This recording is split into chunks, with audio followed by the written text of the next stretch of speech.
সবজির বেচাকেনা নেমেছে অর্ধেকেরও কমে। পাইকাররা শুয়ে বসে সময় কাটাচ্ছেন। শীতের শুরুতে সবজির দাম চড়া থাকলেও এখন একেবারেই কম। এর মধ্যেও দেখা গেল তেলেসমাতি কাণ্ড। আড়তদারদের হাত বদল হয়ে খুচরা বাজারে এলেই সবজির দামে পার্থক্য হয়ে যায় কেজি প্রতি 40 থেকে 60 টাকা।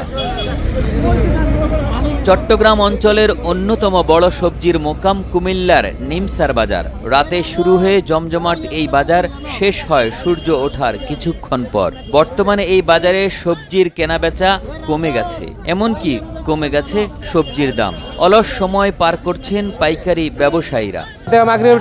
বেচা কিনা খুব কম হয়, এই পর্যন্ত ব্যাক মালে রয়েছে, বেচা কিনা হয় নাই। লোকজন বাজারে খুব কম আসছে, বেচা কিনা খুব হইতম। বসে বসে মোবাইল দেখতে সময় কাটাইতেছি, কোনো বেচা কিনাই নাই, কোনো পাইকারি নাই বাজারে।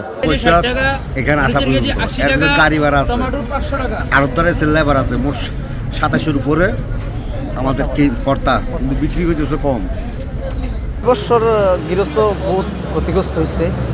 এবছর মনে করেন প্রচুর সবজি আছে সস্তা, মনে করে এই মোটা মনে করেন 4 টাকা 5 টাকা। তবে এর উল্টো চিত্র দেখা গেছে।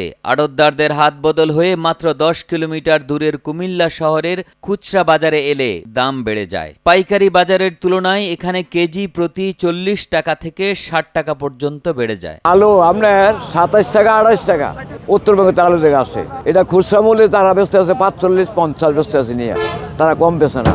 আলু, রসুন, পেঁয়াজ সব জিনিসে, কফি সব জিনিসের তারা নিয়ে ব্যবসা আছে। কৃষি অফিসার জানান, বিক্রেতারা পাইকারি পর্যায়ে 4 থেকে 5% এবং খুচরা 10 থেকে 12% লাভ করতে পারবেন, এর বেশি নয়। যে মাঝখানে যে আনুষঙ্গিক যে খরচগুলো আছে, পরিবহন, শ্রমিক, তারপরে হচ্ছে গিয়ে এই লোডিং আনলোডিং এর খরচ, দোকান ভাড়া, কর্মচারীদের বেতন, এগুলো করার পরে পাইকারি পর্যায়ে 4 থেকে 5% আর খুচরা পর্যায়ে 10 থেকে 12% এই পর্যন্ত লাভ হতে আমরা নিজেরা দেখতেছি, যেটা কিনা আমাদের কৃষি বিপণন আইনের যতটুকু অ্যালাউ করা হয়েছে তার অর্ধেকেরও কম। এ বিষয়ে ভোক্তা অধিকার কর্মকর্তা জানান, দামে খুব বেশি পার্থক্য হওয়ার কোনো সুযোগ নেই, তবে 2-1 দিনের মধ্যে অভিযান পরিচালনা করা হবে। আমরা আপনাকে সাথে নিয়ে একদিন হয়তো কাল পরশু আমরা বের হয়েছে, আপনার এটা দেখবো যে আসলে ডিফারেন্সটা কি কারণে এত ডিফারেন্স। আর অবশ্যই আমরা অভিযানে যাবো।